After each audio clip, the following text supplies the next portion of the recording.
Bueno, recuerden que este fin de semana es la entrega del taller y la realización del examen, ¿ok? Entonces, en ese orden de ideas, eh, el día sábado a las 2 de la tarde vamos a hacer la sesión del sábado y ese día vamos a resolver unos ejercicios que tienen que ver mucho con lo del taller, ¿ok? Entonces, por si les interesa, para que se puedan conectar y ahí lo desarrollamos, ¿listo? Y el día domingo va a estar habilitado el examen desde las 00 horas del domingo hasta las 23:59, ¿listo? Para que estén pendientes, yo les mando un correo con unas indicaciones, unas recomendaciones para que lo puedan resolver, ¿listo?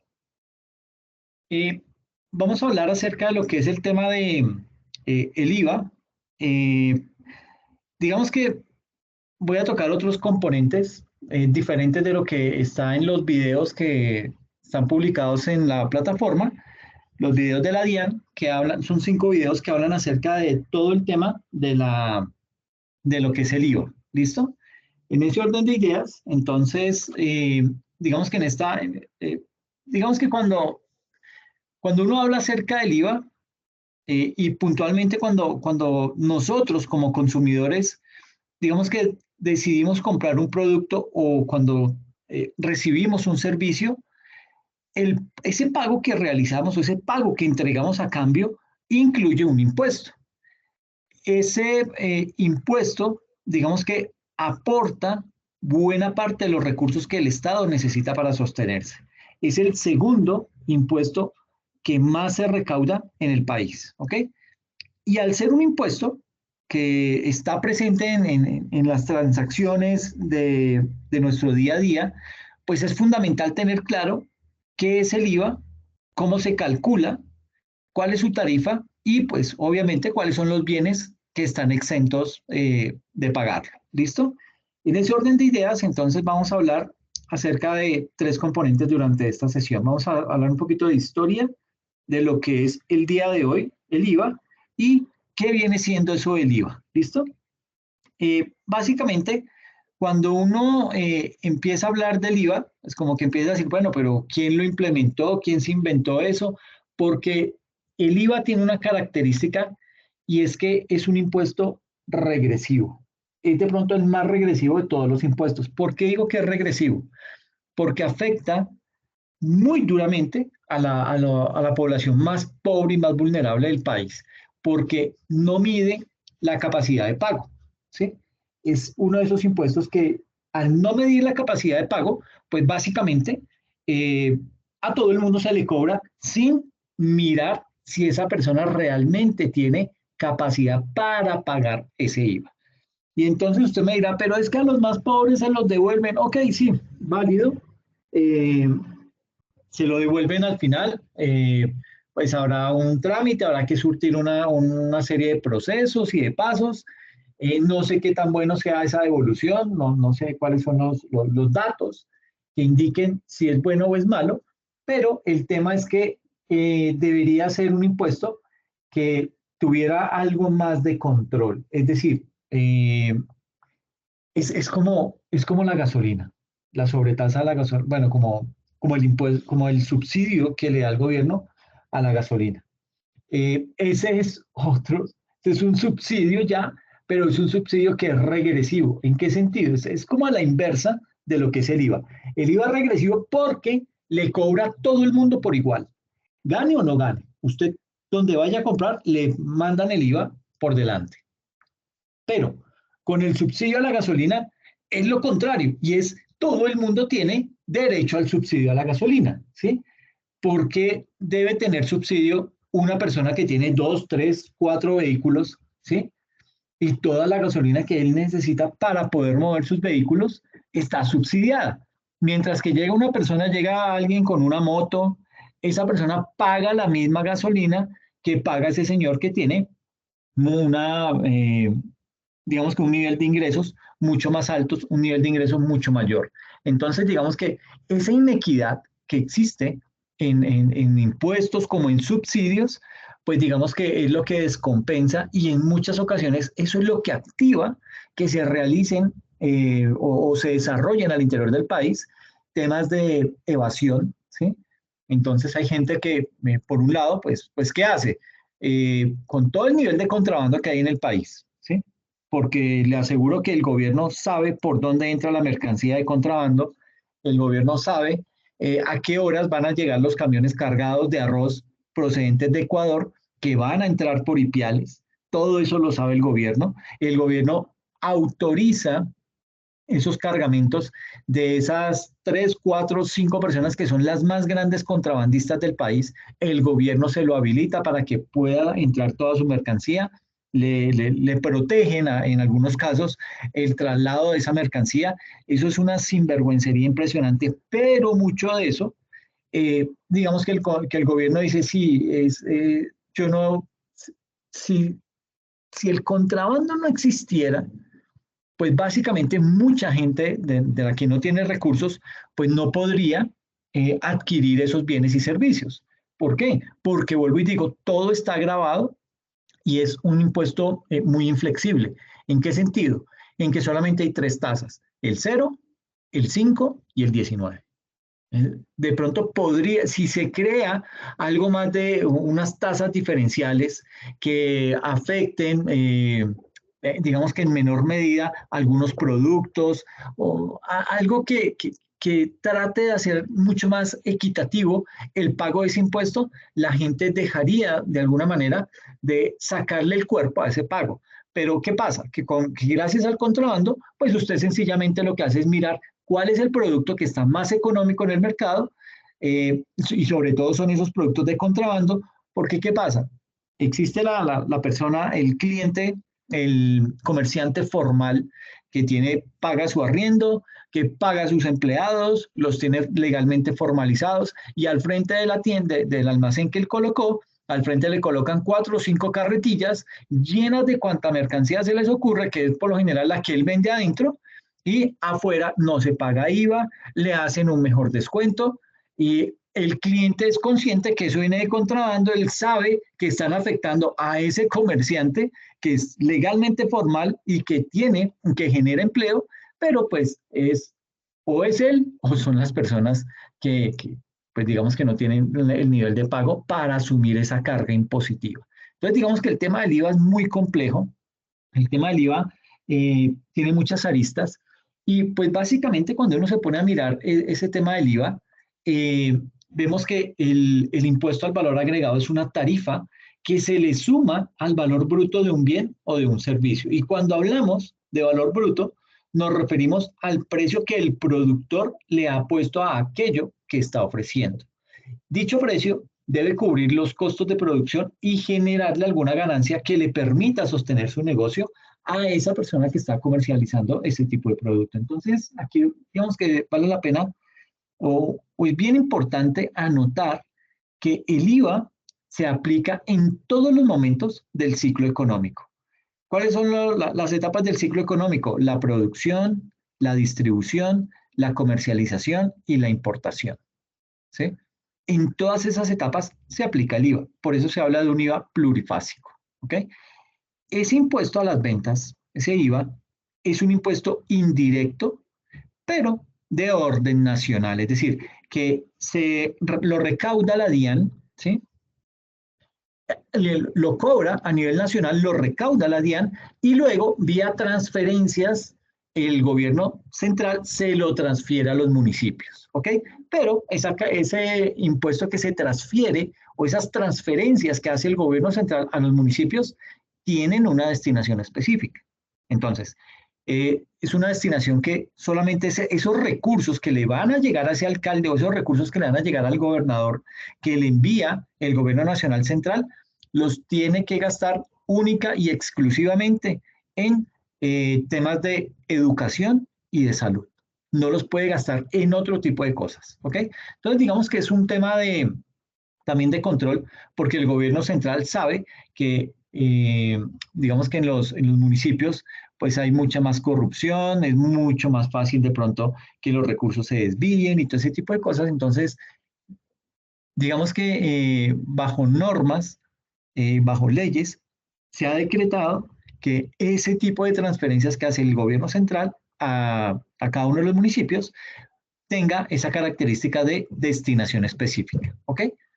En ese orden de ideas, digamos que desde que se implementó en Colombia ese impuesto, que se hizo por allá en 1963, se implementó como un impuesto monofásico. Es decir, monofásico es que recae sobre una de las fases del proceso de producción o de distribución. No caen todas, como está hoy actualmente, que es plurifásico, que afecta todas las etapas del proceso de producción, de distribución, de comercialización y de importación. Entonces, digamos que desde esa época nace como un tributo monofásico a las actividades de manufactura y de importación. Era, pues, digamos que básicamente un tributo indirecto que era vinculado básicamente al del impuesto sobre el volumen de las ventas. Sin embargo, se atribuye su creación, eh, digamos que esa implementación de ese IVA se hizo a través de la ley 2631 de 1975 y se hizo a través de o durante el gobierno de Alfonso López Miquelsen, que grabó a productores e importadores con una tarifa general del 10%. Ahí fue cuando se hizo. Entonces, mire que acá, digamos que en el 63 se crea, mediante el decreto 3288, se crea el IVA en Colombia, en sus inicios como un tributo monofásico en el campo manufacturero. Y la tarifa general de ese impuesto era del 3%, pero existían otras tarifas diferenciales del 5, del 8 y del 10%. ¿Ok? Mm, ya digamos que en el año, eso fue en el 63, luego por allá en 1975, a través de la reforma tributaria eh, reglamentada con la ley 2631, el gobierno aprobó, o bueno, el gobierno grabó a productores e importadores con una tarifa general del 10%, pero las necesidades por crisis económicas y déficit fiscal empezó a convertirlo en un impuesto plurifásico. Entonces, nació en el 63 monofásico y ya 12 años después ya lo habían convertido en plurifásico.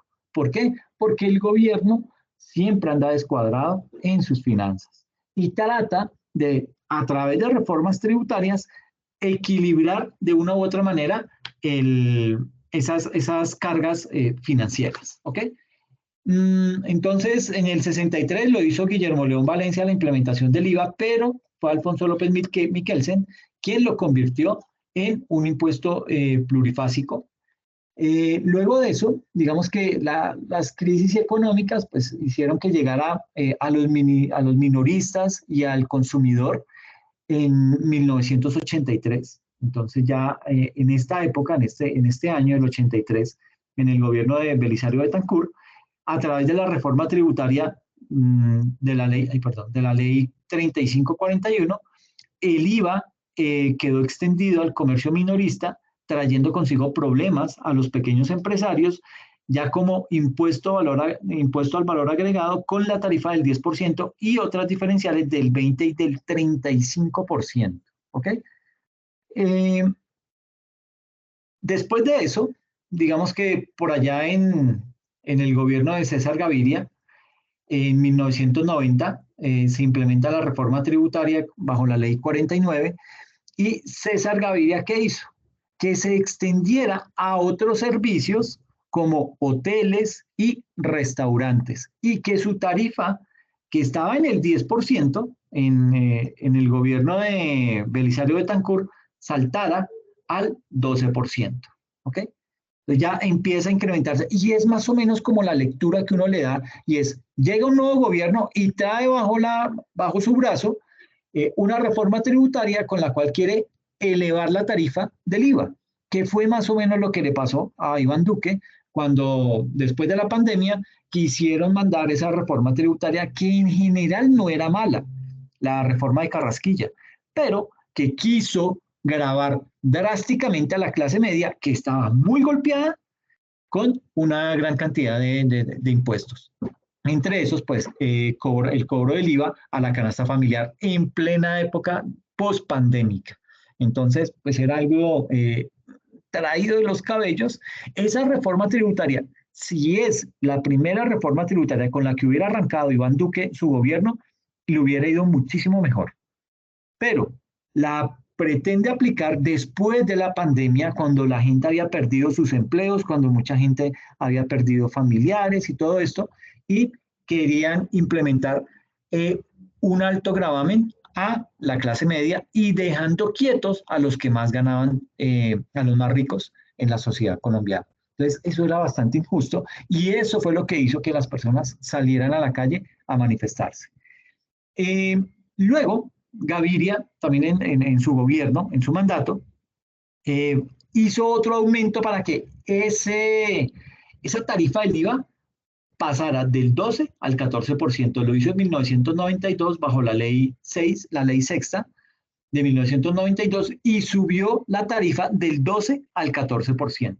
¿Ok? Entonces, vuelvo y les digo, esa es el impuesto con el que más juega el gobierno nacional. ¿Por qué? Porque como le aplica a todo el mundo, ¿sí? Entonces, 2 punticos o 3 punticos que le logre subir, eso mejora las finanzas del gobierno nacional. Entonces, pues digamos que casi todos los que llegan, es como en Bogotá. En Bogotá, todo alcalde que se va a elegir, lo primero que hace es llegar con a cambiar el pico y placa, y ya uno sabe, dice, no, a ver, ¿cómo va a cambiar el pico y placa? En lugar de buscar una solución de raíz que resuelva el tema del tráfico imposible en la ciudad. Eso pasa con el IVA a nivel del gobierno nacional central. Luego, Ernesto Samper, quien gobernó del 94 al 98, en el año 95 creó la reforma tributaria de la ley 223 y digamos que él dejó la tarifa en el 16%, ¿sí? Él fue el que subió la tarifa. Entonces, mire que ya estaba, la subieron del 12 al 14, aquí él ya la subió al 16%, ¿sí? Eso obviamente, pues vuelvo y les digo, incrementa el recaudo del gobierno, mejora sus ingresos y de pronto, pues digamos que algo de esos recursos, lo que no se va vía corrupción, pues se logra invertir en obras, en vías, en situaciones que de pronto puede llegar a redundar en algo la mejor calidad de vida o mejora en algo la calidad de vida de las personas. Entonces, Ernesto Samper dejó la tarifa en el 16%. Luego, Andrés Pastrana, en su gobierno, en el año 98, bajo la reforma tributaria de la ley 488, digamos que determinó extender la base gravable, pero bajó la tarifa general al 15%. O sea, la única vez en la que la tarifa bajó fue en este gobierno de Andrés Pastrana del 16 al 15%. Pero el IVA se gravó al transporte aeronacional y se hizo con una tarifa general del 15% a finales del año 99. Y se crearon otro tipo de impuestos como el famoso gravamen a los movimientos financieros con una característica de temporalidad, la cual hasta hoy todavía está vigente. Y ese, pues, obviamente, ese impuesto del gravamen a los movimientos financieros, cuando un político, cada que veo un político que dice, y voy a hacer que bajen y que eliminen ese gravamen a los movimientos financieros, yo lo miro y le digo, pero ¿cómo cree que el gobierno nacional va a permitir que le quiten la gallina de los huevos de oro? Porque eso es el gravamen a los movimientos financieros, es un impuesto que el gobierno recauda a nivel nacional que alcanza más o menos un monto de 10 billones de pesos y no tiene que mover un solo dedo. ¿Por qué? Porque lo recaudan las entidades financieras y ellas sí, muy juiciosas, se lo transfieren directamente al gobierno nacional. Entonces, en ese orden de ideas, pues va a ser muy difícil. Es el único impuesto que el gobierno nacional logra recaudar una muy buena cantidad de recursos, porque 10 billones son 10 billones que le sirven ahí para cuadrar caja, pero que no tiene que gastar en nada para poder recaudar esa plata.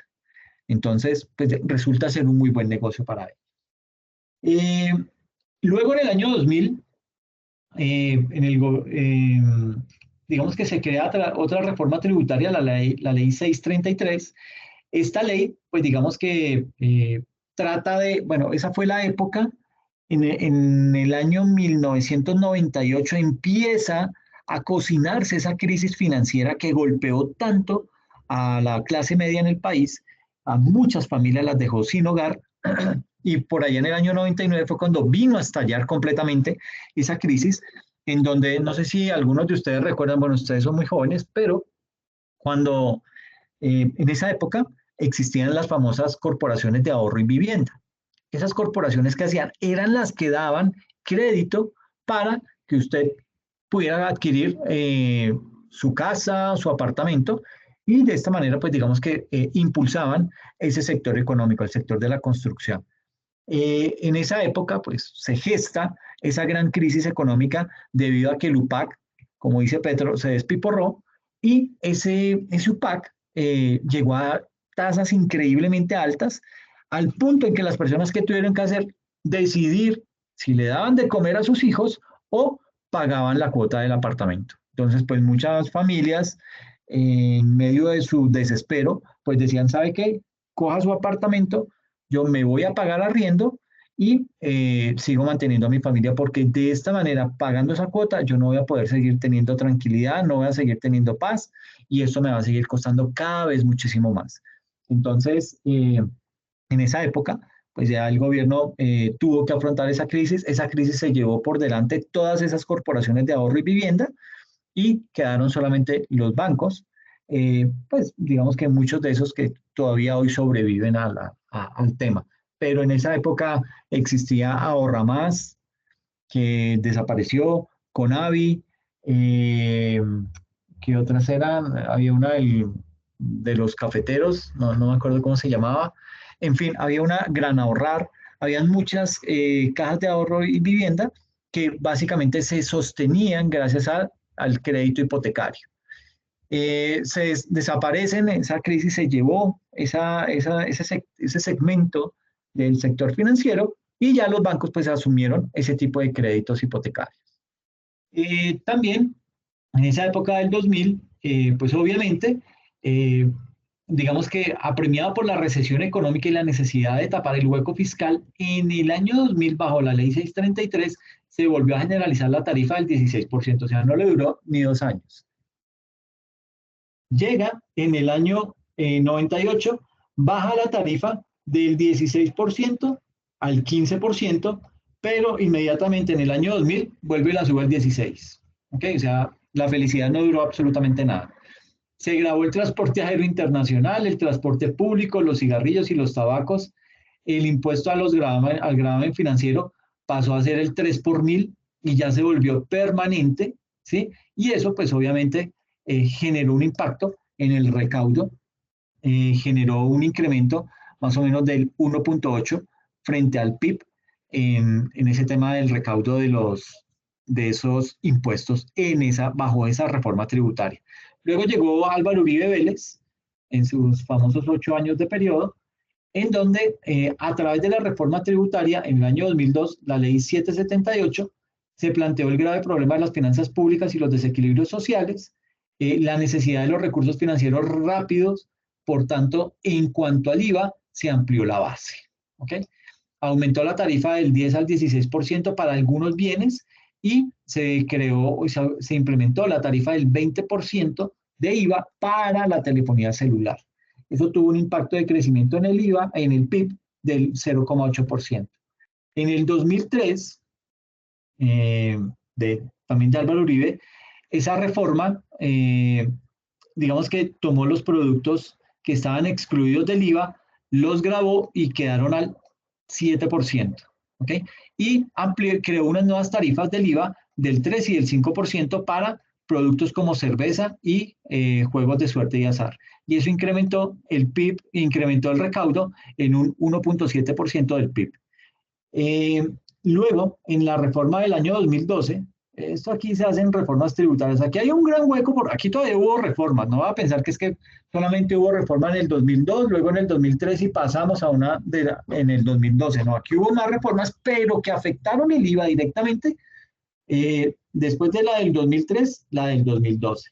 Esa reforma tributaria, la ley 1607, gravó con impuestos a personas naturales, impuestos a las sociedades reforma del impuesto al valor agregado e impuesto al consumo, ganancias ocasionales y normas anti-evasión y anti-elusión. Y también se implementó lo que fue la exclusión de algunos bienes susceptibles de pagar el IVA. Eh, También en el año 2013, bajo la reforma tributaria de la ley 1607, el 1 de enero del 2013 solamente estará permitido cobrar tres valores de IVA: el 0% que se debe aplicar a toda la canasta básica familiar, el 5% para la medicina prepagada, que antes estaba en el 10%, y el 5% también será para algunos alimentos procesados como embutidos. Y luego, todo esto en el gobierno de Juan Manuel Santos, que también duró 8 años, eh, la reforma tributaria bajo la ley 1819, que esta fue, bueno, ha sido la reforma tributaria de estos últimos tiempos con tintes de estructuralidad. ¿Qué quiere decir eso? Que ha sido una reforma estructural, es lo que se ha pedido desde hace muchísimo tiempo. La reforma aprobada bajo la ley 2277, que es la que está vigente a partir del año 2023, implementó el gobierno Petro con su ministro Campo, es una reforma que, si bien no es estructural, tiene tintes de progresividad, ¿sí? Tiene tintes en donde se empiezan a ver recaudos orientados a temas de impuestos verdes, a, a afectar más las empresas que más contaminan. Entonces, digamos que eso es bueno porque genera en el recaudo una mayor sensibilidad y una mayor sincronía entre lo que nosotros como contribuyentes vemos, que cada vez dice uno, bueno, pero la minería ilegal está destruyendo el país, los recursos naturales es de lo único que somos capaces de vivir. ¿Qué va a pasar el día que eso se acabe? Pues digamos que ya con esta reforma tributaria como que da unos visos un poco más hacia una reforma tributaria estructural que se espera, pues ya haga otro gobierno, porque pues no creo que vaya a ser más reformas tributarias después de la que logró sacar adelante. Entonces, esta reforma del año 2016, eh, digamos que se establece que la tarifa general del IVA se incrementa del 16 al 19%. Y el principal efecto del incremento es que todos los alimentos procesados serían gravados con el IVA. Entonces, imagínate, la mayoría de la canasta familiar que surte o que se ve afectada por tipos de procesamiento de alimentos, pues se vio afectada. Los productos que se salvan de estar grabados fueron el arroz, la papa, la carne, el plátano, las frutas y las verduras. Y los servicios médicos, la educación formal y los servicios públicos como la energía y otros, pues digamos que no fueron grabados con el IVA, que fue lo que buscó Carrasquilla en su reforma tributaria. Él quería, bueno, ustedes saben que en Colombia, eh, bajo la figura del estrato social, le dan a usted unos beneficios, ¿sí? Entonces, si usted es estrato 1, 2 y 3, pues goza de unos subsidios en los servicios públicos. Usted no paga la tarifa plena, sino que dicen, usted es de estrato 1, entonces le vamos a subsidiar tanto porcentaje de los servicios públicos. Y lo mismo pasa con la energía, el gas, etcétera. Entonces, digamos que desde esa óptica, eh, eso, pues digamos que ha sido costumbre a lo largo del tiempo. ¿Qué es lo que pasa? Que ese estrato social no es el mejor indicador para otorgar subsidios. ¿Por qué? Porque conocemos que hay barrios en donde se ve que vive gente muy acomodada y fácilmente son estrato 2 o estrato 3 y siguen siendo subsidiados. O personas que son de muy buen nivel económico, pero viven en un barrio de estrato 1 porque pues así se criaron, así se han formado, allá vive el resto de la familia, quieren estar cerca de la familia y pues digamos que estas personas, a pesar de no necesitar ese subsidio, gracias a que están en ese barrio que tiene estrato social 1 o 2 o 3, pues se ven beneficiados por ese tipo de subsidios. Entonces digamos que ese tema no resulta ser tan chévere. ¿Y qué pasó? Entonces, en la reforma de Carrasquilla, él dijo, ok, señores de estrato 4, 5 y 6, ustedes que le están dando subsidio a los estratos 1, 2 y 3, entonces vamos a hacer una cosa. Les voy a quitar el subsidio, usted no va a seguir subsidiando a esos estratos, pero ustedes me van a pagar IVA. ¿Ok? Entonces, indirectamente lo que hacía era cambiarles esa tarifa que estaban pagando como subsidio, que iba a reducir el pago de los servicios públicos a las personas más pobres, entre comillas, porque se hacía bajo el estrato. Entonces, se los iba a quitar y les iba a decir, ahora ustedes pagan IVA.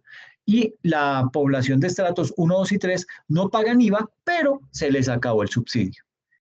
Ese subsidio tiene que morir en algún momento, desafortunadamente. Y yo sé que a muchos no les gusta, pero ese tipo de subsidios es algo que las entidades multilaterales, entiéndase cuando hablo multilaterales, Fondo Monetario Internacional, Banco Interamericano de Desarrollo, Banco Mundial, etcétera, etcétera. Esas entidades multilaterales, cuando Colombia les va a pedir un préstamo, que son entidades que pueden otorgar préstamos sin intereses y en algunas ocasiones condonan esos préstamos. Entonces, digamos que cuando un país necesita recursos, lo primero que hace es llegarle a estas entidades multilaterales. Pero ¿qué hacen? Las entidades multilaterales le dicen, ok, yo le presto la plata, usted necesita 500 millones de dólares, se los presto. Pero, ¿cómo me los va a pagar? No, sí, yo tengo unas vigencias futuras. Le dice, no, me da mucha pena, señor gobernador o señor presidente, pero con vigencias futuras yo no le voy a dar un préstamo porque es que usted lo que hizo fue endeudar a otros gobiernos de ahí en adelante y usted sí salió chévere y el mejor presidente del mundo y pues digamos que no es justo. Entonces comienza el Banco Mundial, digamos, le dice, mire, usted me debe pagar una cuota mensual de tanto para empezar a amortizar el capital de la deuda que tiene más los intereses. Para poder hacer eso, usted lo que debe hacer es, ¿usted le da subsidio a los servicios públicos? Sí, señor. Entonces le dice, ok, entonces quíteme esos subsidios. ¿Por qué? Porque si usted no quita esos subsidios, usted no me va a poder pagar esa cuota que me tiene que pagar mensualmente. Segundo, ¿cómo están las pensiones? Uy, no, graves, las pensiones, eso es un desangre. Nosotros como gobierno subsidiamos esas pensiones y para colmo de mal, le subsidiamos a los más ricos. Entonces, con eso le digo todo. Ok, entonces quite ese subsidio y suba la edad de pensión, ¿sí? Y iguale la edad de pensión tanto de mujeres como de hombres a 65 años. Dice, no, pero yo ¿cómo voy a hacer eso? No puedo. Si así nomás, digamos que fuéramos el gobierno de Iván Duque, si así con todo eso si les intenté subir el IVA y mire lo que la recocha que me armaron, imagínense ahora que les digo que les voy a quitar el subsidio a la pensión, el subsidio a los servicios públicos y que les voy a subir la edad de pensión, me acribillan. Entonces dice, no, ¿sabe qué? Muchas gracias, señor Banco Mundial, me voy para otro lado a buscar ese préstamo porque ustedes no pueden, ustedes quieren cogobernar conmigo. Y pues no se puede porque es que me echo al pueblo encima y de eso no se trata. Pero desafortunadamente, ese tipo de aspectos resultan ser fundamentales para que esas entidades multilaterales nos puedan brindar los préstamos que se necesitan, ¿ok? Es un poquito de paréntesis para entender un poco más el alcance que tiene todo este tema del recaudo de impuestos. Entonces, digamos que una de las quejas que se le presenta a un nuevo aumento en el IVA es que la evasión no está en los bolsillos de los consumidores, sino que la evasión está en los grandes capitales, es decir, en los que recaudan el IVA que no se lo transfieren al gobierno. Por eso, en esta reforma tributaria sí quedó que van a perseguir y van a castigar con cárcel a esos grandes capitales que no le están transfiriendo el recaudo del IVA al gobierno nacional central. ¿Ok? En ninguna otra reforma tributaria hacían eso, sabiendo el nivel de evasión tan alto que hay en tema de IVA y de retención en la fuente. No sé si es que les daba miedo. Bueno, todo esto eran gobiernos que pues los elegían los empresarios, los elegían eh, el sector financiero y pues digamos que entre todos se tapaban con la misma cobija y eso pues ayudaba de cierta medida a que no los persiguieran como tal. Aquí ya pues la cosa cambió para bien en el sentido en que hay que ir detrás de esa gente. Se necesita plata, ok, cubra esos huecos con recaudos de esas personas que no están pagando, porque siempre la solución es aumentar la tarifa para que los que siempre pagamos tengamos que seguir pagando. Eso es como, y siempre les coloco el ejemplo, pero eso es como cuando usted tiene, suponga que usted es un banco y usted le otorga un préstamo a fulano de tal. Le dice, mire, usted solicitó un préstamo, entonces yo le voy a dar ese, bueno, no nos vayamos a un préstamo, vayámonos a un leasing. Una persona viene y saca un vehículo bajo la figura de leasing. Y en esa figura, pues la persona tiene que pagar una cuota mensualmente. Dentro de esa figura, la persona en algún momento dijo, no, sabe que ya no puedo seguir pagando, pero sigue disfrutando del vehículo. ¿Qué pasa? La figura o la analogía que hace el gobierno frente a esa entidad financiera es, el gobierno, eh, desde la óptica del impuesto, el gobierno dice, como ustedes, digamos que hay un grupo de personas que son los que siempre pagamos impuestos, los que estamos ahí siendo juiciosos, tenemos cultura tributaria y todo ese tipo de cosas, entonces, digamos que tenemos eh, ya digamos que nos acostumbramos a pagar impuestos, mercamos en tiendas en donde nos cobran el IVA, ya es muy difícil tratar de sacarle el cuerpo al IVA a menos que usted compre contrabando. Pero entonces, esas personas que son juiciosas, que pagan el IVA, que cumplen con sus fechas de pago, que cumplen con reembolsarle al gobierno nacional o trasladarle al gobierno nacional ese recaudo que hizo, pues esas son muy buenos contribuyentes. Entonces, el ejemplo que quiero hacer del vehículo es, la persona saca un vehículo bajo la figura de leasing, en algún momento se atrasó. ¿Qué hizo el banco? Le quitó el carro y lo que hizo el banco fue colocar ese carro de nuevo en el mercado para mirar cómo recupera lo que dejó de pagar este señor y de esa manera sigue andando el negocio del banco. En el gobierno pasa algo muy diferente y es, todos los que pagamos, bien, muy juiciosos, pero a ustedes les subo la tarifa, los estoy molestando para que paguen, porque es que como usted sí es juicioso, no me va a poner a perder tiempo persiguiendo a los que no pagan, yo persigo a los que sí pagan. Entonces, yo me voy detrás del que paga y esos que no pagan, que se roban el dinero, que lo desvían, que nunca, que lo recaudan y nunca lo transfieren al Estado, a esos simplemente digo, ay, usted no me pagó la plata, ¿no? Entonces, ese hueco fiscal que tenemos ahí, se lo voy a trasladar a los que sí pagan y a ellos son a los que les aumentan las tarifas, a los que los ponen contra las cuerdas para que sigan pagando y sigan sosteniendo la dinámica del Estado. Esa analogía es más o menos la que yo siempre hago con el tema de los impuestos, entre los que se roban la plata y los que no. Pero el alcahueta en todo esto es el Estado colombiano. Y es el Estado porque es que no perseguía a esos delincuentes, porque son esos delincuentes que se robaban los impuestos que usted y yo pagábamos y que no se los transferían al gobierno. Hasta ahora, ¿por qué hasta ahora hicieron eso? Porque hasta ahora sí tomaron la decisión de ir detrás de esos corruptos a recaudar el dinero. Porque necesitan la plata, porque ya la gente hizo, no, ya no más, yo no quiero más impuestos, ya no me pueden seguir cobrando más impuestos de esto.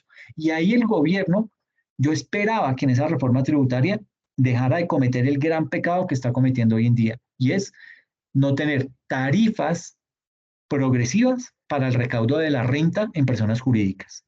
A todos les está cobrando el 35%.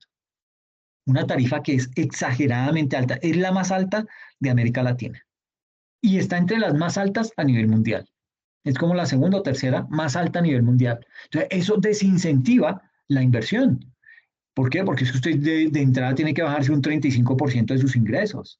Y eso, digamos que eso afecta muchísimo la generación de inversión y todo lo que eso deriva. Entonces, bajo esa percepción, pues digamos que hoy en día esa reforma tributaria que se implementó tiene esos tintes, tiene tintes de progresividad, se habla de impuestos verdes, se habla de perseguir a los corruptos y a los que se roban el dinero, ya la fiscalía está detrás de ellos, entonces digamos que eso alivia porque uno dice, bueno, y ahora sí le están cayendo al que es, porque uno decía, bueno, ¿y la corrupción para cuándo? porque nos suben las tarifas, pero y la corrupción, que todo lo que se roban anualmente. Entonces, ya empezaron a ir detrás de esa gente. Entonces, les están pisando los talones y eso es algo que a ellos no les gusta de a mucho. ¿Listo? Bueno,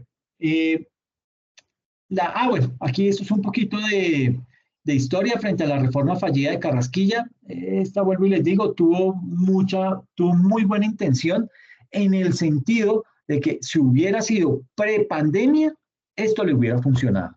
Pero lo van y lo quieren implementar post-pandemia, cuando la gente estaba más mal, pues obviamente eso se iba a caer de donde fuera.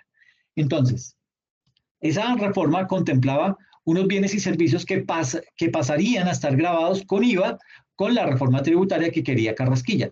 Y él buscaba un recaudo de solamente del IVA de 7.3 billones adicionales. No es que recauden solo 7.3 billones, no, es que quería adicional 7.3 billones. Y como les digo, por concepto de IVA, es el segundo impuesto que más recauda en el país. El primero es renta, ¿ok?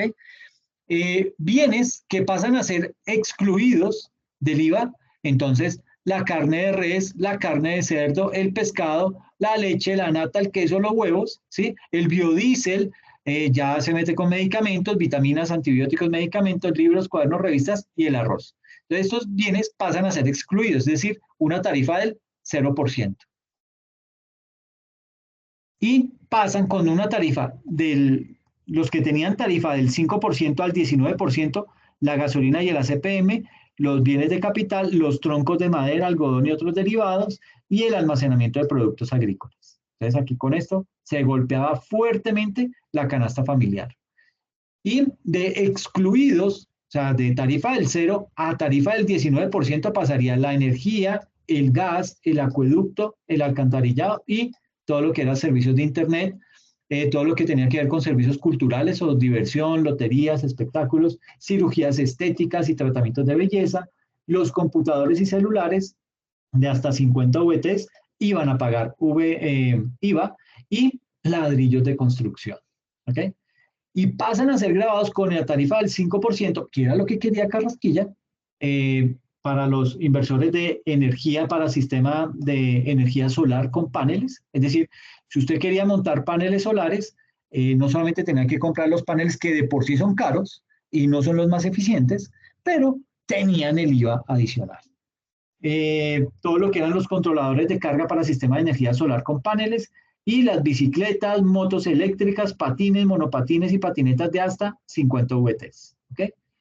El costo fiscal de esos beneficios tributarios que tenían esas reformas tributarias ascendían a 69.1 billones de pesos, que esto fue lo que se les quitó con esta reforma tributaria, la 2277, que eso fue lo que más le dolió a los grandes empresarios en el país, porque ellos tuvieron la culpa cuando como población salimos y protestamos porque nos iban a mandar el IVA y se logró tumbar eso. Entonces, ¿qué dijo el empresariado? Ahí sí salió la Andy a decir, ay, no, tranquilo, señor presidente Duque, no se preocupe, súbanos la tarifa al 35%, nosotros la pagamos porque si se acuerdan, esa tarifa venía reduciéndose año tras año, ya este año llegaba al 30% y se quedaba en el 30%.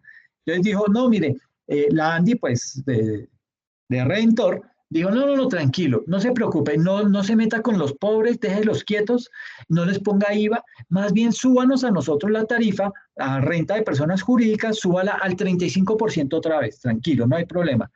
Pero no me quite los beneficios tributarios, o sea, no me quite estos 69.1 billones de pesos.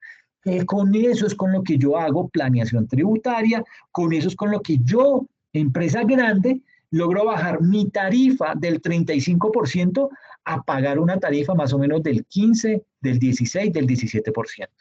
Eso era lo que estaba pasando con esos, es decir, esa fue la jugadita que hizo la Andy.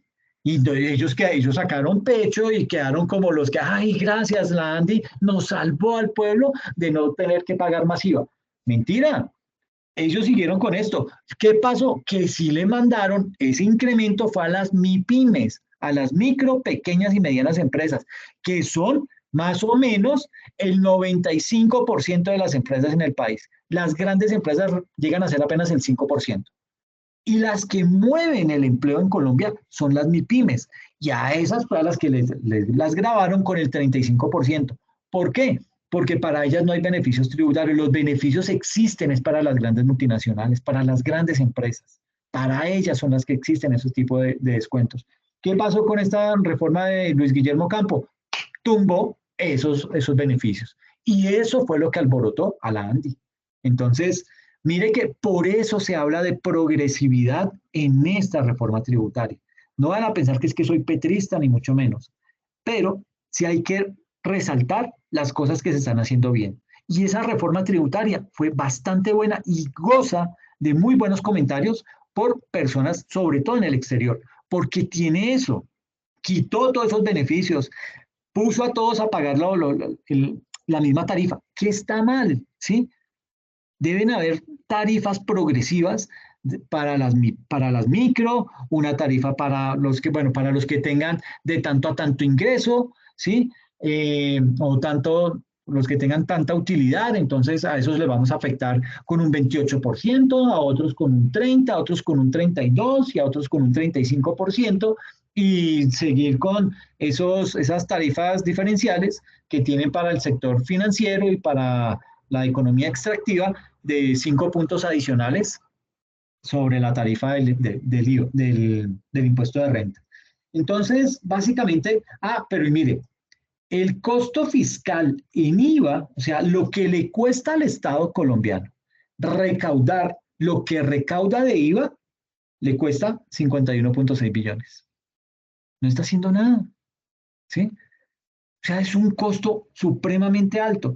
Y el recaudo esperado de esa reforma en billones de pesos, comparados con el porcentaje del PIB, se esperaba que a nivel de personas naturales tuviera un incremento de 17, que recaudara 17 billones de pesos, que representan el 1.4% del PIB. A nivel de IVA, que tuviera un incremento adicional de recaudo de 7.3 billones, que representa el 0,6% del PIB. A nivel de personas jurídicas, se esperaba recaudar 3.7 billones, que apenas representa el 0,3% del PIB, y en el sistema general de participaciones, bajarlo en 4,6 billones de pesos. Entonces, bajo esa perspectiva, esa reforma tributaria pues no tenía realmente asidero después de la pandemia. Esto hubiera funcionado muy bien si es la primera reforma de Duque. Y esto fue lo que pues, básicamente alborotó al pueblo y lo que hoy se conoce como el poder de la calle, que sabe que los gobiernos ya saben que usted alborota al pueblo y sale la gente otra vez a manifestarse, a armar bloqueos, algunos desadaptados a armar desórdenes y todo este tipo de cosas, pero ese poder de la calle tiene mucha influencia hoy en día y es lo que están buscando los políticos. La reforma tributaria de la ley 2155 del 2021, pues digamos que tenía estas características. Se hablaba de un proyecto de inversión social que buscaba un ingreso solidario, que pues estaba bien. En época pospandémica muchas personas perdieron su empleo. Había que el gobierno seguir metiéndose la mano al bolsillo para poder seguir sosteniendo esto, o si no, si no el problema se agravaba aún más. Incentivos a la creación de nuevos empleos, ampliación del PAEF, que esto fue bastante bueno, ¿sí? Medidas de apoyo a las empresas afectadas por el paro, también este paro fue crítico. Este paro, según los estudios que se han hecho, este paro fue el que ayudó a que la inflación se disparara y llegara a topes impresionantemente altos. Ampliar el régimen simple de tributación, apoyo al sector de industria y comercio, matrícula cero en educación superior, apoyo a los sistemas de transporte masivo, facilidades en los procesos de pago de impuestos y ampliación del mecanismo de obras por impuestos.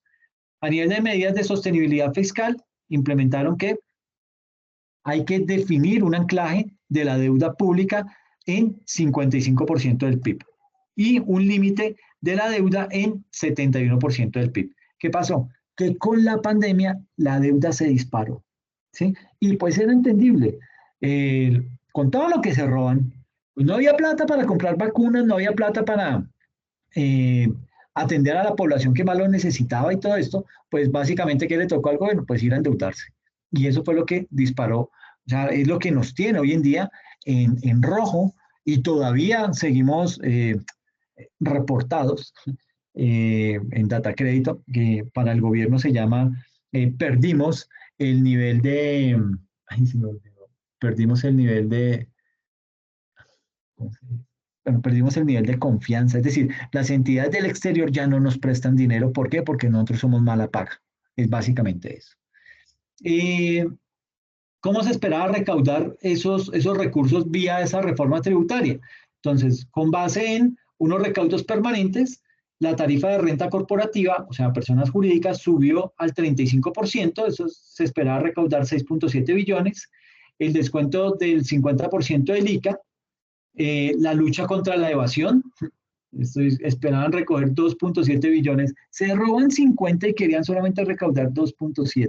¿Ah? O sea, eso, si yo fuera el gerente de ese proyecto, yo le digo, pero con qué ridículo me va a salir usted con ese indicador que quiere recaudar 2.7 billones. Recáudeme 25, recáudeme 30 billones, pero 2.7, eso no tiene presentación.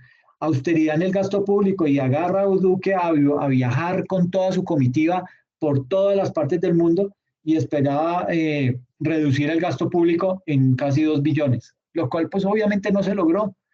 Fuentes de recaudo transitorias, facilidades de pago en medidas tributarias, entonces los descuentos que hicieron en tema de intereses, en tema de sanciones, eso pues digamos que permitió un recaudo de 1.6 billones.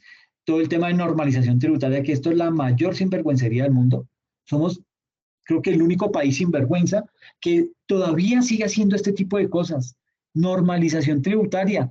Coja de una vez a todos aquellos que tienen bienes escondidos en el exterior y que no los declaran, pues sanciónelos, los conocen, los tienen plenamente identificados. Y no, si le vamos a dar otra oportunidad, declárelo y solamente hágalo sobre la mitad de lo que tiene que pagar del impuesto. Acabe esa alcahuetería, quite eso para recaudar 760 mil millones. Eso no es nada para el presupuesto general de la nación. Y la sobretasa de 3 puntos en renta al sector financiero hasta el 2025. Eso apenas da 392 mil millones de pesos. Entonces, digamos que esa reforma, pues, perdónenme la expresión, pero esto es una reforma tributaria pegada y con babas, porque no servía realmente para, muchos aspectos no eran completamente eficientes. Y lo que iba a afectar o lo que iba a incrementar el recaudo era muy mínimo. Por eso fue que rasparon la olla hasta donde más pudieron y este gobierno tuvo que entrar básicamente a mirar cómo o de dónde iba a generar recursos para poder gobernar. Y reformas a nivel de IVA, pues digamos que amparadas bajo la ley 2155, eh, aparece el tema de bienes y servicios excluidos. El artículo 428 del Estatuto Tributario habla de importaciones que no causan impuesto. Y del tema de los responsables del impuesto, el artículo 437 indica que los comerciantes y quienes realicen actos similares a los de ellos y los importadores son sujetos pasivos, es decir, son personas que deben pagar el impuesto al Estado, que es el sujeto activo. Se dan instrucciones para operar como no responsables de IVA por parte de quienes pertenezcan al régimen simple y solo se dediquen al expendio de comidas. También se habla acerca de la exención especial en el impuesto sobre las ventas, lo que se conocía como los días sin IVA. Ahí pues básicamente el artículo 37 hablaba todo lo del tema de los días sin IVA, a qué le aplicaba, a qué no. Esto pues básicamente, esto era una alcahuetería, bueno, no alcahuetería, eso era una sinvergüencería, en el sentido en que esos días sin IVA los aprovechaban los más ricos. Porque claro, usted necesitaba cambiar la lavadora, la nevera, la secadora, pues usted se esperaba a esos días sin IVA, llegaba al almacén o al centro comercial, compraba sin IVA y tranquilamente renovaba sus muebles.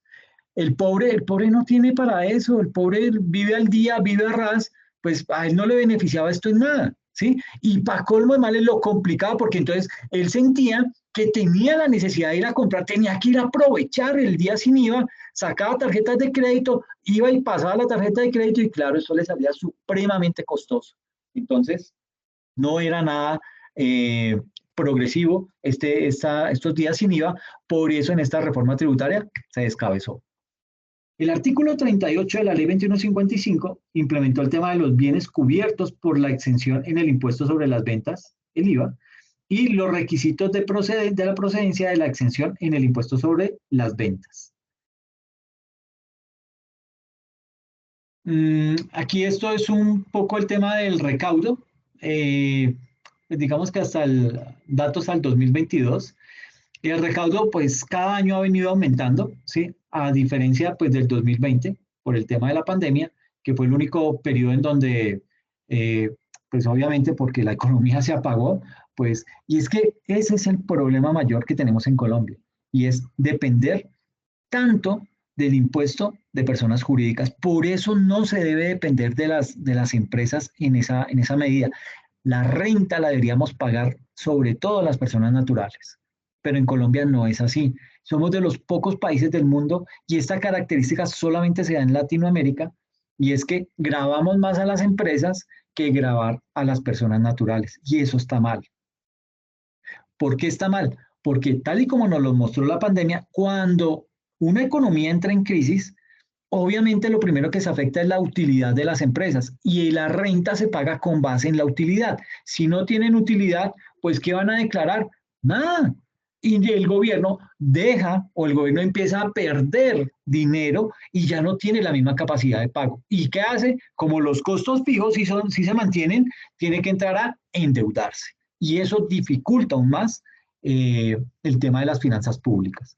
Entonces, en esta época, mire cómo venía creciendo el recaudo. De pronto acá en el 2015 al 2016, pues no fue mucho el impacto, pero ya del 2016 al 17 creció, subió en el 2018, subió en el 2019, en el 2020 obviamente cayó y luego tuvo la disparada en el 2021 que recaudó 173.6 billones y a corte de junio se tuvo 113 billones.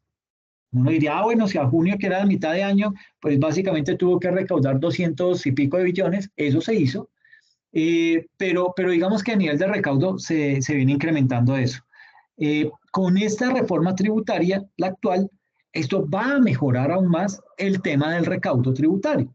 ¿Por qué? Porque primero se subió el impuesto, se le subió la tarifa a las empresas, que vuelvo y digo, ese no debería ser la razón de ser, pero pues digamos que eso fue una de las cosas que se hizo. Y básicamente, digamos que acá por recaudo, bueno, por tipo de impuesto, por tema de retención en renta, se recaudaron 60.5 billones.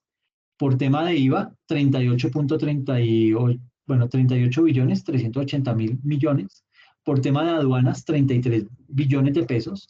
Entonces, digamos que renta sigue siendo el impuesto insignia del gobierno, el impuesto por el que, pues digamos que se propende eh, recaudar más. Por eso la DIAN hoy en día está en tanta transformación tecnológica, en tanta contratación de personal, pues precisamente ¿por qué? Porque ya ahorita en 5 años se tiene proyectado que el 30% de la planta de la DIAN se va a pensionar.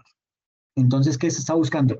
Que esas personas que se van a pensionar, que lleguen nuevas personas que estén en capacidad de que esas personas que se van a ir capaciten a los nuevos y de forma que su salida de la DIAN sea lo menos traumática y la operación pueda seguir como si nada en la DIAN. Pero aparte, tiene que crecer la planta de la DIAN.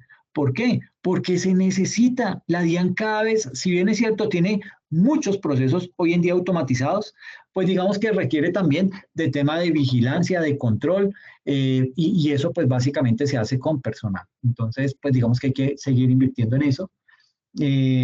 Lo está haciendo bien hasta ahora. Vamos a mirar a ver hasta dónde llega ese tema. Eh, digamos que esto es una radiografía de cómo está Colombia versus el resto del continente y la OCDE. Entonces, Colombia vía impuestos naturales recauda apenas un 7%. El promedio de América Latina y el Caribe recauda el 10% y los países de la OCDE recaudan el 23%. O sea, estamos en una tercera parte de lo que recauda la OCDE. Estamos muy por debajo del promedio de América Latina en tema de impuestos naturales. En impuesto a personas jurídicas, mire la diferencia. Eh, digamos que aquí se, ese impuesto equivale al 25% de los ingresos que tiene el país vía renta a personas jurídicas. El promedio de América Latina recauda un 16% y la OCDE en personas jurídicas, en empresas, apenas recauda un 10%. Y en tema de cotizaciones a la seguridad social, Colombia recauda un 10%, el promedio de América Latina el 18% y la OCDE el 26%. O sea, en todos los indicadores vamos mal, no vamos ganando en ninguno. De estos tres son 6 y ya el 50% lo vamos perdiendo. En impuestos sobre la propiedad, Colombia cobra el 10%, el promedio de América Latina es del 4% y el de la OCDE es el 6%. Estamos muy por encima.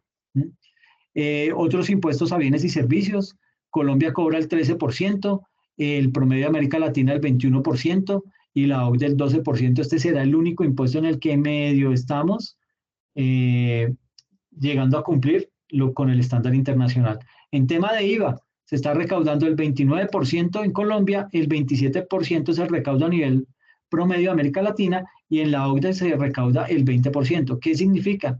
Que estamos cobrando, o sea, digamos que es uno de los impuestos que mejor se recauda, con todo y eso y que hay tanta evasión, se recauda una muy buena parte, pero estamos cargando a la población con un impuesto totalmente regresivo que no es bueno para las finanzas de un país. ¿Por qué? Porque esto incentiva el contrabando, esto incentiva las actividades formales, esto disminuye o, bueno, genera desempleo y obviamente disminuye la capacidad de compra de las personas. Entonces, mire que en lo único en lo que medio estamos bien es en este de otros impuestos a bienes y servicios. De resto, estamos muy mal en tema de comparaciones, tanto con el promedio de América Latina como de la OCDE. Ahora, volviendo a todo el tema del IVA y después de esa radiografía, digamos que aquí hay que hablar acerca de quién es el sujeto pasivo del IVA. ¿Ok? Entonces recuerden que los elementos que conforman el impuesto son un sujeto activo, que es el gobierno o el Estado, el sujeto pasivo, que es quien paga, o sea, el contribuyente, está la tarifa, que en este caso la mayoría es del 19%, está el hecho generador, ¿sí? Y tarifa, se me olvidó el quinto, sujeto activo, sujeto pasivo, hecho generador, tarifa, bueno, ahorita que me acuerde del quinto se los digo. Entonces, básicamente aquí estamos mirando es poder identificar quién es el sujeto pasivo en el tema del impuesto del IVA. Digamos que, reitero, el sujeto activo es el Estado colombiano que está, digamos que en cabeza de la DIAN, el recaudo de ese IVA. Y como acreedor de ese vínculo jurídico y quien está facultado para exigir el cumplimiento del pago del impuesto es obviamente la DIAN. Nadie más en Colombia lo puede hacer, solo la DIAN es la que recauda ese tipo de impuesto. ¿Quién es el sujeto pasivo del IVA? El sujeto pasivo del IVA debe verse desde dos puntos de vista, que son el sujeto pasivo de derecho, entonces es la persona sobre la cual el Estado ha radicado ciertas obligaciones cuyo incumplimiento acarreará las sanciones penales correspondientes. Es el responsable del recaudo del impuesto. Entonces, no es usted que va como contribuyente, compra un paquete de salchicha ranchera, le cobran los 20.000 que valen más el 19% del IVA. Ese no es usted, el sujeto pasivo de derecho. Es el almacén al que usted le está comprando eso. Y al que le está pagando usted el IVA, él se encarga de recaudarlo. Por eso es el sujeto pasivo de derecho, porque tiene la obligación de trasladárselo en ciertas fechas al gobierno nacional central. Ese sujeto pasivo de derecho actúa como recaudador y debe cumplir las obligaciones que le impone el Estado. Y el otro sujeto pasivo es el sujeto pasivo económico, que es la persona sobre la cual recae la obligación del pago del tributo. Es la persona que adquiere bienes o servicios gravados y quien soporta o asume el impuesto. Entonces, sujeto pasivo de derecho, el que lo recauda, o sea, las grandes cadenas de almacenes, y el sujeto pasivo económico, nosotros como contribuyentes. ¿Listo? Eso desde el punto de vista del sujeto pasivo. Bueno, sujeto activo, el Estado. Sujeto pasivo, hay sujeto pasivo de derecho y sujeto pasivo económico. Sujeto pasivo de derecho, el que recauda. Sujeto pasivo económico, el que lo paga. O sea, nosotros como ciudadanos, como contribuyentes. Luego viene el hecho generador del IVA. Sucede que mediante el artículo 420 del Estatuto Tributario se establecieron como hechos generadores del IVA los siguientes. Entonces, tenemos en primera instancia la venta de bienes corporales, muebles e inmuebles que no hayan sido excluidos expresamente. Esto genera IVA, ¿ok? Siempre y cuando no hayan sido excluidos y esté el decreto que diga estos bienes quedan excluidos. Todo lo que no esté excluido y que sea bienes corporales, muebles e inmuebles, van a generar IVA. La venta o cesión de activos intangibles que contengan el derecho de propiedad industrial, la prestación de servicios en el territorio nacional o desde el exterior, porque eso también lo grava, que no hayan sido excluidos expresamente, la importación de bienes corporales muebles que no hayan sido excluidos expresamente, y la circulación, venta u operación de juegos de suerte y azar, con excepción de las loterías y los juegos de suerte y azar operados solo por Internet. ¿Ok? Todos estos son hecho generador, lo que genera el IVA. ¿Ok? Genera el cobro de ese IVA. Pero tenemos también unos responsables y no responsables del impuesto a las ventas. Personas o contribuyentes responsables del impuesto a las ventas. Entonces, digamos que esa, esa característica, o bueno, esa denominación de responsable y no responsable del IVA reemplaza al antiguo régimen común y régimen simplificado que existía antes de la ley, ahí eso lo tumbó, creo que fue la ley 1819, la reforma tributaria. Pero esta reforma tributaria, la ley 2010 de 2019, tumbó ese régimen común y ese régimen simplificado y ahora, bueno, ¿se acuerdan que existía gran contribuyente, régimen común y régimen simplificado? A partir de la ley 2010 de 2019 ya solamente existe el responsable y el no responsable del IVA, ¿ok? O sea, fueron reemplazados el régimen común y el régimen simplificado. Y estos son los requisitos que se deben cumplir para ser clasificado como responsable y por consiguiente como no responsable del IVA. Por regla general, toda persona natural o jurídica que venda productos gravados con el IVA o preste servicios gravados con el IVA es responsable del impuesto a las ventas. O sea, si usted recauda IVA, usted es responsable de ese impuesto. Si el contribuyente, persona natural o jurídica, vende productos o presta servicios que no están gravados con el IVA, no son responsables del IVA. Y, no obstante, algunas personas naturales, a pesar de vender productos o prestar servicios gravados con IVA, no son responsables de dicho impuesto, como pasa a detallarse. Entonces, digamos que en este caso, con la reforma tributaria actual, esto amplió su espectro, ¿sí? Eso lo voy a explicar el sábado. Pero digamos que quedémonos con estos tres características de los responsables y no responsables de ese impuesto. Personas que no son responsables del impuesto a las ventas, ¿qué características o qué requisitos tienen ellos? ¿Qué requisitos deben cumplir ellos? Entonces, los no responsables del IVA, entonces tenemos acá. Bueno, hay que señalar que si una persona puede ser una persona natural o puede ser una persona jurídica, no vende productos grabados con IVA ni presta servicios que estén grabados con IVA, pues esa persona de raíz no es responsable del impuesto a las ventas. ¿Ok? Ahora bien, en el caso de personas naturales, a pesar de vender productos o prestar servicios que están grabados con IVA, se consideran como no responsables del IVA en función de unos topes mínimos de ingresos. Y digamos que hay otros conceptos que están señalados en el artículo 437 del Estatuto Tributario. Digamos que ahí se señala la norma referida que no se deben registrar como responsables del IVA las personas naturales, comerciantes y artesanos que sean minoristas o detallistas, ni los agricultores y ganaderos, así como las personas naturales que presten servicios siempre que cumplan con los siguientes requisitos.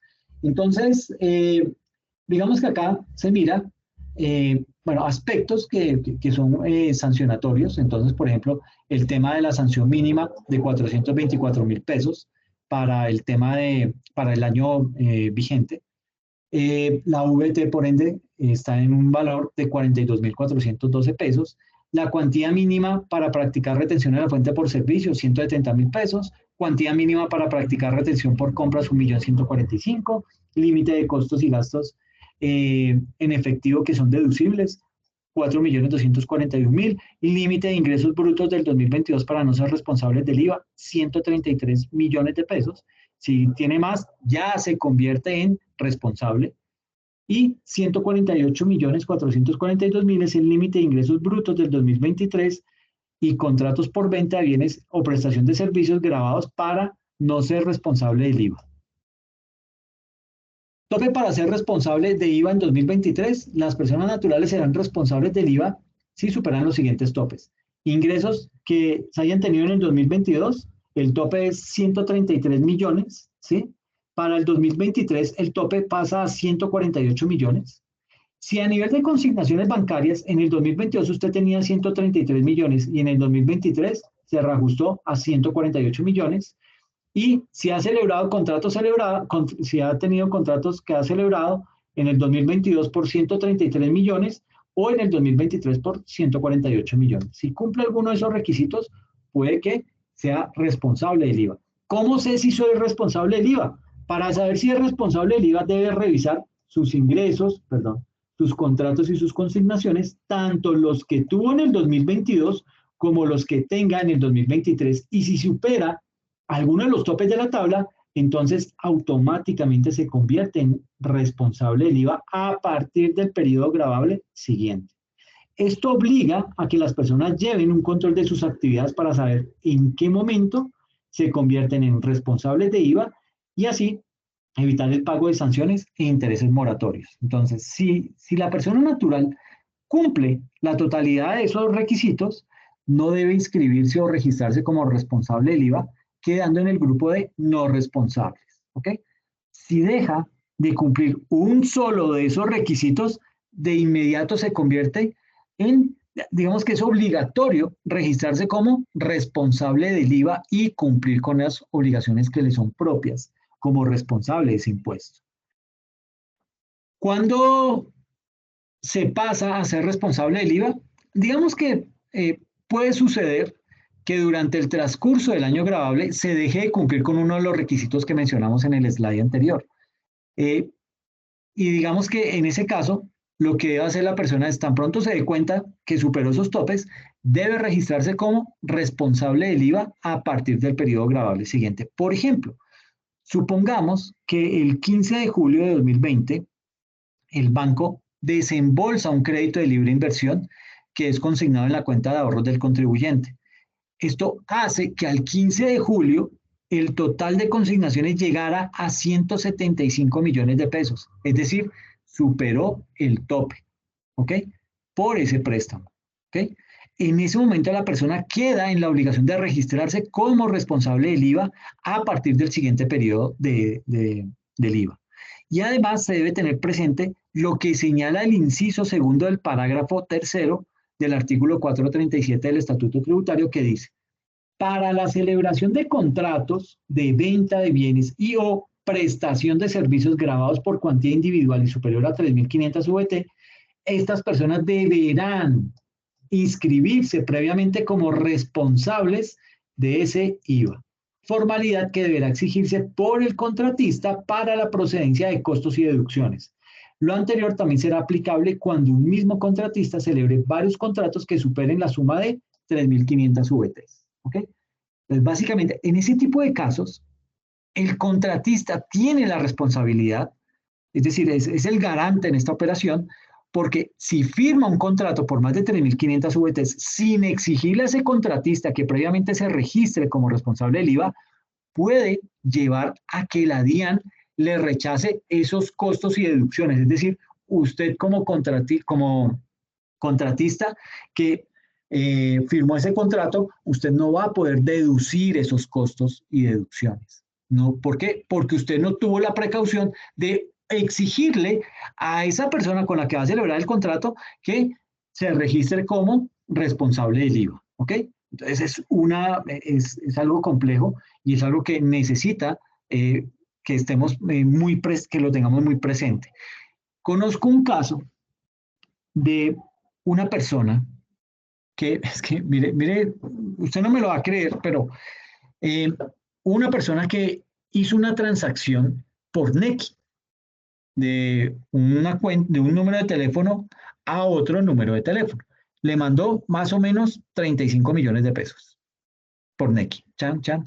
Le llegó a la otra persona y este señor que hizo la transferencia no se dio cuenta y le mandó esa plata a otro número de teléfono. ¿Ok? Tan pronto se dieron cuenta, pues obviamente, ¿qué hizo el señor el que se equivocó? Pues llamó al banco. Dijo, oiga, ayúdeme, que es que mandé la plata que no era, reténgala. El banco le dijo, no, pues de malas, ahí sí ya le tocó, eso arréglelo usted, nosotros no tenemos nada que ver porque usted ya confirmó esa transacción y esa persona ya tiene la plata. Entonces, más bien hable con él y resuélvalo usted. Primer problema. Segundo, logró contactar al señor, que muy de buenas, una persona honesta y correcta. Y le dijo, sí, señor, tengo la plata, me llegó el mensaje que me llegó esa plata, yo decía de quién es, no sé qué, y no hay problema, yo la tengo. Pero imagínense que esos 35 millones me quedaron como un ingreso. Y ese tope, ese ingreso adicional, hace que yo tenga que registrar como responsable del IVA. Entonces, imagínese el problema.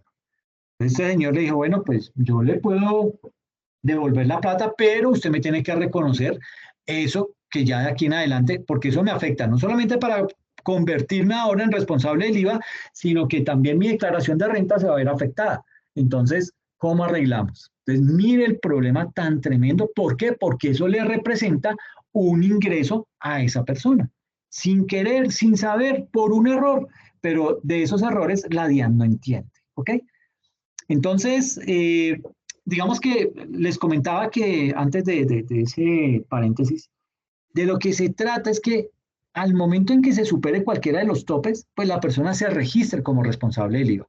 Lo que sucede es que como las personas naturales no llevan contabilidad, ni casi que no llevamos control de eso, pues en muchos casos no nos enteramos de que hemos superado esos topes y solo nos enteramos al final del año o en el siguiente año cuando recibimos los reportes del banco.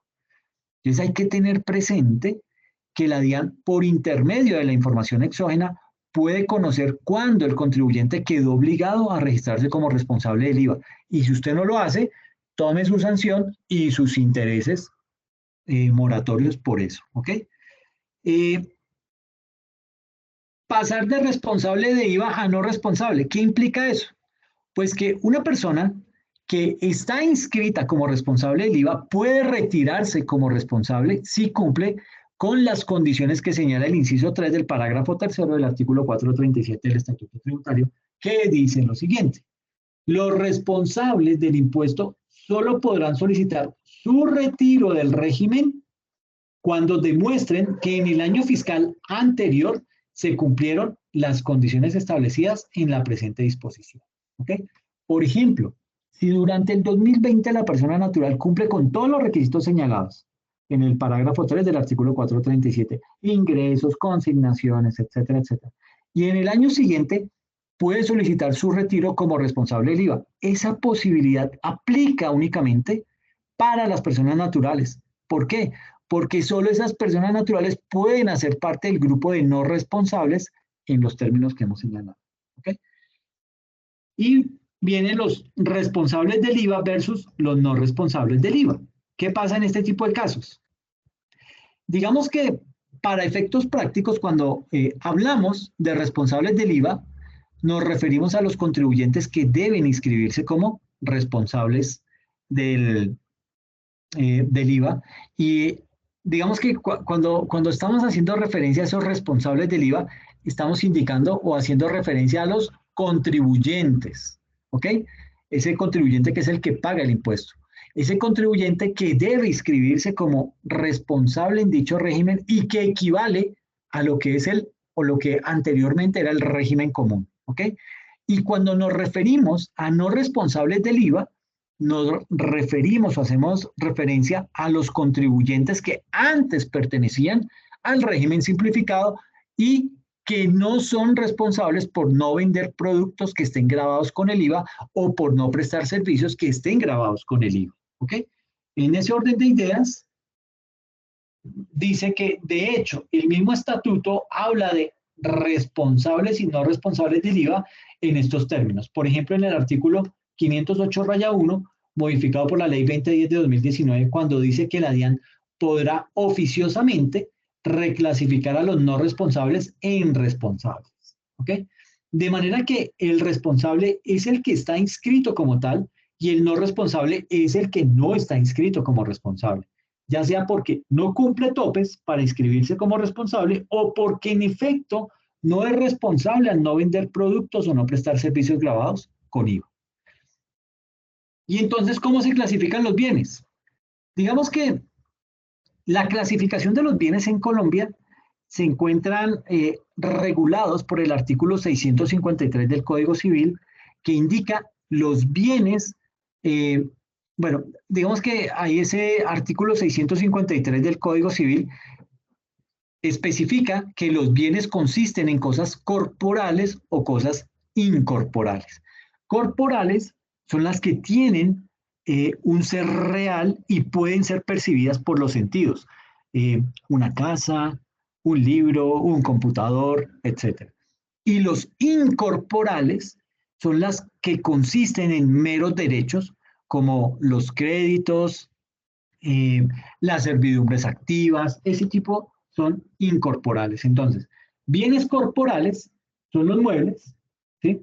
Bienes que pueden trasladarse de un lugar a otro por sí mismas, como los semovientes, o por una fuerza externa. Y los inmuebles son aquellos bienes que no pueden trasladarse, como la tierra, las minas, los edificios, etc.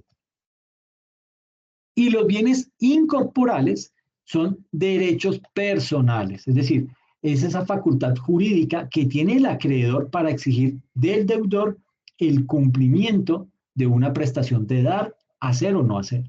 Y los derechos reales es el derecho que recae directamente sobre una cosa de la cual es titular una persona. ¿Ok? Entonces, hay que tener en cuenta o tener muy presente que para los efectos del IVA también se consideran bienes corporales muebles los bienes que adquieren su individualidad mediante procesos de montaje, de instalación u otros similares y que se adhieran a inmuebles. ¿Y cómo se clasifican esos bienes corporales muebles? Digamos que para efectos del IVA, los bienes corporales muebles se clasifican en bienes grabados. ¿Qué son los bienes grabados? Esos bienes grabados son aquellos que causan el impuesto y en ese sentido se les aplica la tarifa general o una tarifa diferencial según sea el caso. Pero también tenemos unos bienes excluidos. Esos bienes excluidos son aquellos que no causan el IVA por expresa disposición de la ley. Por consiguiente, quien comercializa con esos bienes exclusivamente no se convierte en responsable ni tiene obligación alguna en relación con ese impuesto.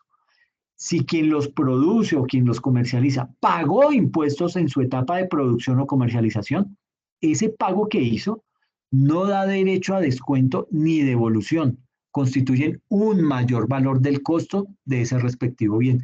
Por eso es que en la reforma de Carrasquilla, él lo que hizo fue pasar muchos bienes a excluidos, ¿ok?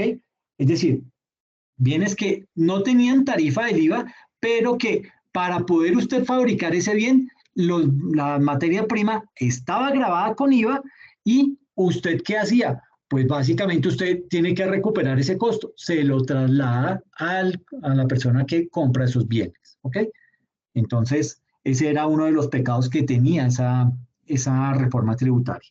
Y en tercer lugar, vienen entonces los famosos bienes exentos, que pues son aquellos que causan el impuesto, pero que se encuentran grabados a la tarifa del 0%. Los productores de estos bienes adquieren la calidad de responsables con derecho a devolución, es decir, ellos sí pueden descontar esos impuestos que pagaron, esos impuestos descontables, que el IVA es uno de esos impuestos descontables, lo puede, digamos que cada vez que pague ese IVA, esa persona va a poder descontar ese IVA en la adquisición de bienes y servicios y en las importaciones que constituyan costo o gasto para producirlos y comercializarlos o para exportarlos. ¿Ok? Perdón.